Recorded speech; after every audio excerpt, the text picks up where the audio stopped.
పక్కనున్న దోస్తుగాడు చెప్తే పట్టించుకోరు గాని ఎవడో సోషల్ మీడియాలో పెట్టింది చూసి గదే నమ్ముతారు కొందరు. టీవీలో రాదు, పేపర్లో కనబడదు గాని ఫుల్ పుకార్లు వార్తలు. అబ్బా ముందు నేనే లైక్ కొట్టాలి, నేనే షేరింగ్ చేయాలి, నేనే కామెంట్లు పెట్టాలని ఉబ్బాగనోళ్ళు ఇంకింత మందికి పంపుతారు. సేమ్ గిది సుత గసంటు ముచ్చటేనట.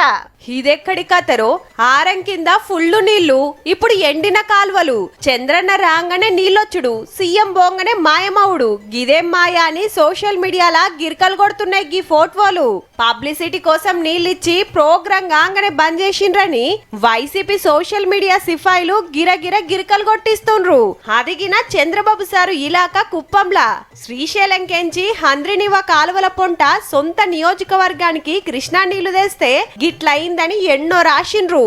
కానీ ఇప్పుడు చూస్తే ఆ కాలువల్లనే ఫుల్ నీళ్లు ఎట్లా వారుతున్నాయో చూడుర్రి. సెప్టెంబర్ 1 తేదీ చిన్న సాంకేతిక సమస్య ఏర్పడి కొంతసేపు పంపింగ్ ఆపాల్సి వచ్చిందండి. రిపేర్స్ కొన్ని గంటల్లో చేసామండి. ఈ ముచ్చట తెలవక పబ్లిసిటీ కోసం నీళ్ళిచ్చి మళ్ళా బంద్ చేసిండ్రని సోషల్ మీడియాలా గాయగత్తెర పోస్టులు పెట్టినందుకు పోలీసులు కేసులు గినబెట్టిండ్రులా.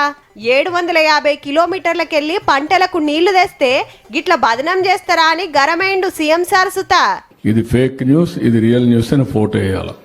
ఇది మా పని చేయాలన్నా ఎలాంటి తప్పుడు రాజకీయాల మీద అనునిత్యం వివరణ ఇవ్వాలన్నా. పేటీఎం బ్యాచ్ ఉంది, డబ్బులు ఇస్తారు కాబట్టి మేము పెడతామంటే మాత్రం కుదరదు. మళ్ళా వాళ్ళు వచ్చి మిమ్మల్ని కాపాడలేరు.